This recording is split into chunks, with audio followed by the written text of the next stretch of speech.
Assalamu alaikum. Today on Nonan Academy, we discuss the quantum internet and its profound connection to Islamic principles of truth. If you benefit, please support by subscribing and sharing as a sadaqah. Let's start with a thought experiment. Just imagine for a moment, what if any message you sent could never be secretly changed? Okay, now let's take that a step further. What if that protection wasn't some new software, from some company or a government, but was actually baked into the very laws of the universe? And look, this might sound like something straight out of science fiction, right? But it's not. We are literally on the edge of a new era. An internet where spying is impossible and where trust isn't something you just hope for, it's built into reality itself. This is the promise of the quantum internet. So to really get why this is such a game changer, we first have to talk about the problem. Let's peel back the curtain on the illusion of security we live with every single day. Think about it. The internet we use right now, it's a fragile reality.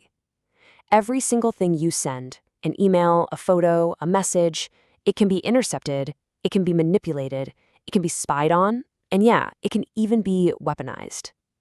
Our entire online security is basically a never-ending arms race, just code fighting code.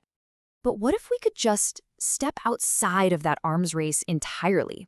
That's what this is all about. We're not talking about building a slightly better digital lock. We're talking about a reality where the locks are forged by physics itself, and they are, by their very nature, unbreakable. So how is this even possible? The secret sauce here is a mind-bending phenomenon called quantum entanglement. It's this incredible, divinely ordained connection where two tiny particles become linked. They act as one, no matter how far apart they are. So if you look at one, the other one instantly reacts. Now here's the magic part for communication. If a spy tries to intercept the message, to observe it, that act of observation shatters the entanglement. It breaks the connection. The evidence of tampering isn't just a clue.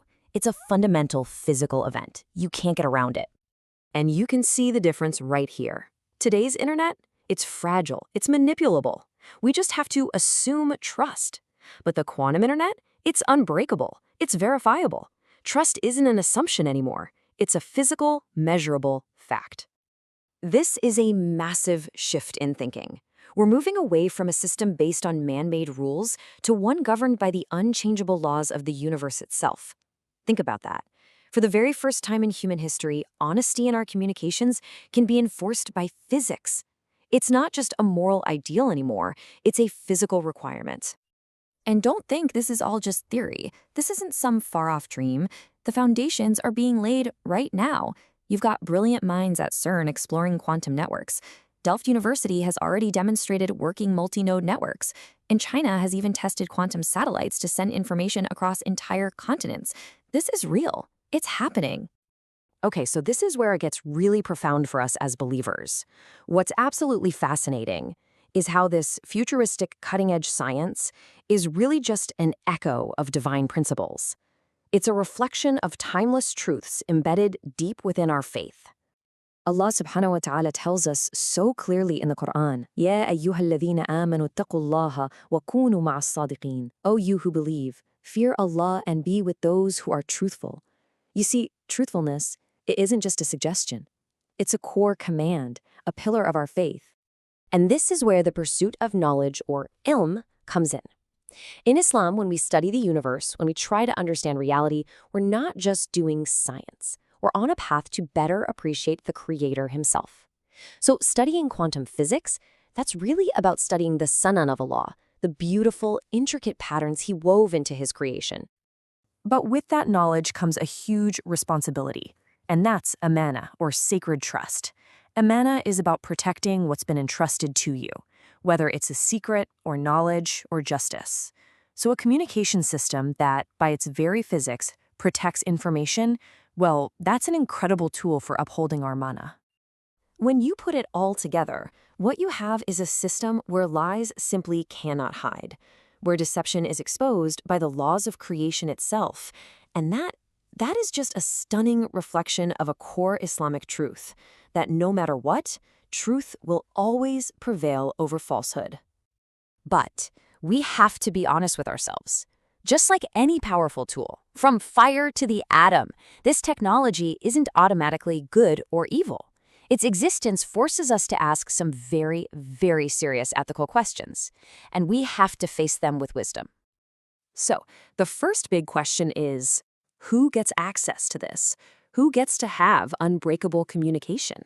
Will it be a tool for everyone to promote justice for all? Or will it become a new kind of power, a privilege only for the elite? And think about this. Will this amazing infrastructure be used to protect truth for all of humanity? Or will it be monopolized? Will a handful of people control it, creating an even bigger gap between the powerful and the powerless? Here's maybe the toughest question of all. Can a technology that enforces honesty still be abused? Can it be used for injustice? The answer is yes, because a tool, no matter how perfect, is only as good as the person holding it.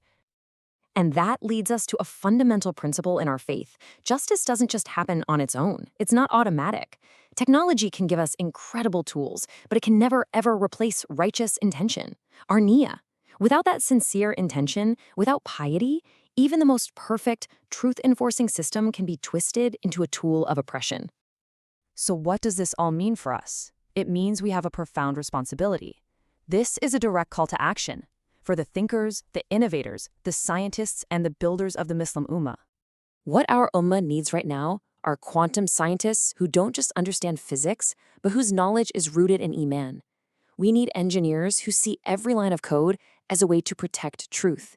We need builders who know, deep in their bones, that amanah, that sacred trust, is the absolute foundation of a just and righteous world.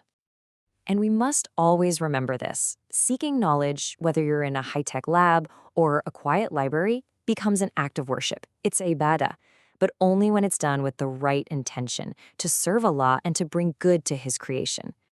You know, our history is filled with giants, Muslims who built entire civilizations on the bedrock of trust. Their word was their bond. Knowledge was a sacred duty, and with those principles, they literally changed the world. So the question I want to leave you with is this. They changed the world back then.